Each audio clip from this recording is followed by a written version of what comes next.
تیسرا فہم وہ ہمارے سلف کا فہم، اور سلف بھی کوئی عام نہیں ہے، اہل سنت کے بہت بڑے امام محمد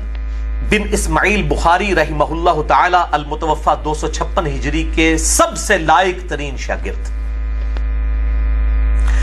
ابو الحسین، ان کی کنیت بھی شاہ جی کنیت ابو الحسین ہے ان کی،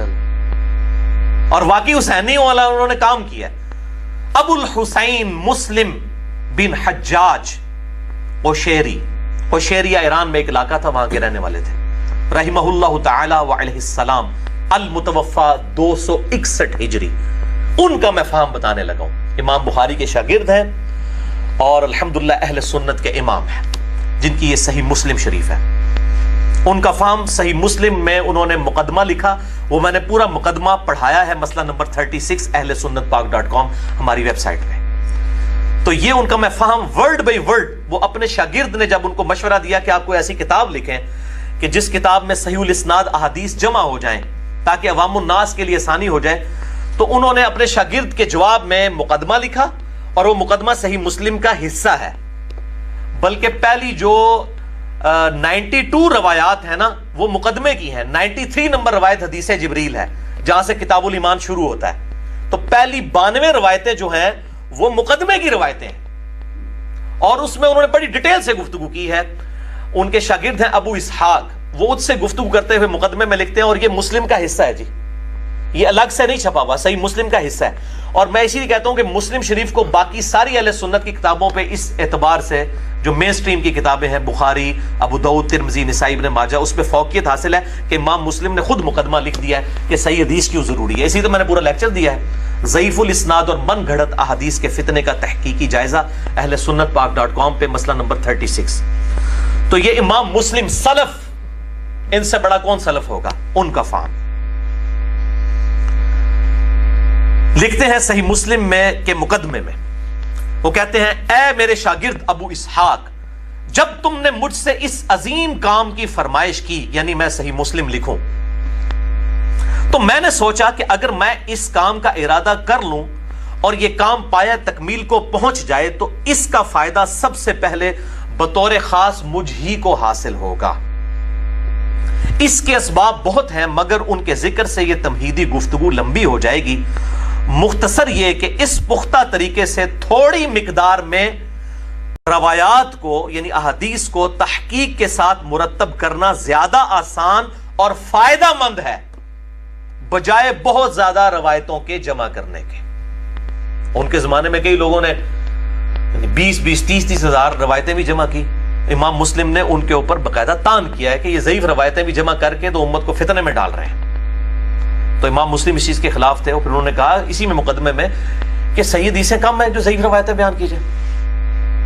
تو کہتے ہیں بہت زیادہ روایات جمع کرنے کی بجائے یہ کر لیا جائے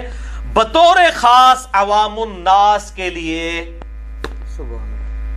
کام بھی مکاتا شاہ جی انہوں نے، ایک کہتے ہیں جناب یہ خواص کے لیے احادیث ہیں۔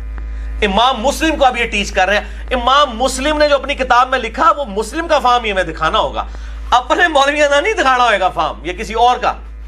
امام مسلم اپنا فہم خود لکھ کے گئے صحیح مسلم میں کہ میں عوام کے لیے حدیثیں لکھ رہا ہوں۔ حدیث قرطاس بھی انہوں نے لکھی ہے، اور یہ جتنی خطرناک روایتیں ہیں جن سے یہ ڈرتے ہیں، ہاتھ پاؤں ان کے کانپتے ہیں، اہل سنت کے بھی اور اہل تشیع کے بھی، وہ ساری روایتیں صحیح مسلم میں ہیں۔ لہذا صحیح مسلم کو میں نے امام کو، اس سلف کو میں نے ٹارگٹ کیا بطور خاص عوام الناس کے لیے شاہ جی، کہ جنہیں احادیث کے صحیح یا ضعیف ہونے کی پہچان نہیں ہوتی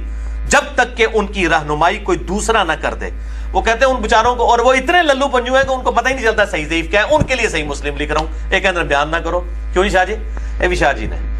ٹھیک ہے، یعنی ان کے دوار میں بھی ایسے لوگ تھے؟ جی جی ایسے لوگ تھے، ظاہر ہے جی، ہر وقت گمراہی تو مطلب ہر زمانے میں موجود رہتی ہے۔ اچھا جی، جب ایسی صورتحال ہو جو ہم نے بیان کی تو تھوڑی تعداد میں صحیح احادیث کا جمع کر دینا زیادہ مقدار میں غیر مستند روایات کو جمع کرنے سے زیادہ نفع بخش ہوگا، بجائے کہ آپ بہت ساری جسم کی۔ میں نے بھی یہی کام کیا ہے، یہ میں اپنے پمفلٹ کا تعارف بھی یہاں پر انشاءاللہ تعالی ابھی شروع میں ہی کروا دیتا ہوں تاکہ یہ معاملہ جو ہے وہ جس سے میں پڑھ کے سنا رہا ہوں۔ تو یہ تو ہو گیا امام مسلم کا فہم۔ اب میں صحیح مسلم کے مقدمے کا کچھ حصہ پڑھتا ہوں، اسلام 360 میں اس کو دیکھا جا سکتا ہے، میں وہیں سے پڑھتا ہوں اور اس پر اعتماد کر کے کہ وہ ٹھیک بات ہوگی اب وہ پڑھ رہا ہوں۔ امام مسلم اپنے شاگرد سے کہتے ہیں کہ آپ نے جس چیز کا مجھ سے مطالبہ کیا ہے، جب میں نے اس کے اور اس سے حاصل ہونے والے ثمرات کے بارے میں غور و فکر کی طرف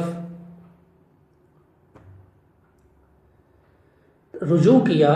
تو مجھے یقین ہو گیا کہ انشاءاللہ اس کے نتائج قابل تعریف اور فوائد یقینی ہوں گے،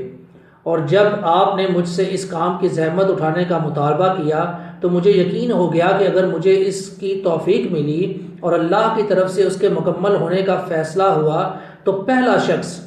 جسے دوسرے لوگوں سے قبل اس سے خاص طور پر فائدہ ہوگا وہ میں خود ہوں گا۔ اس کی وجوہات اتنی زیادہ ہیں کہ ان کا ذکر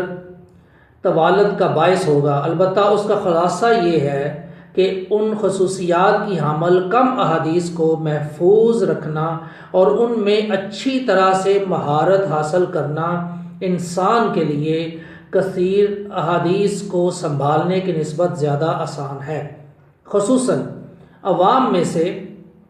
ایک ایسے شخص کے لیے جو اس وقت تک ان میں سے صحیح اور ضعیف کے بارے میں بھی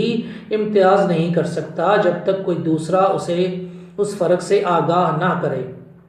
جب معاملہ اس طرح ہے جس طرح ہم نے بیان کیا تو کم تعداد میں صحیح احادیث چن لینا کثیر تعداد میں ضعیف احادیث کو جمع کرنے سے کہیں بہتر ہے۔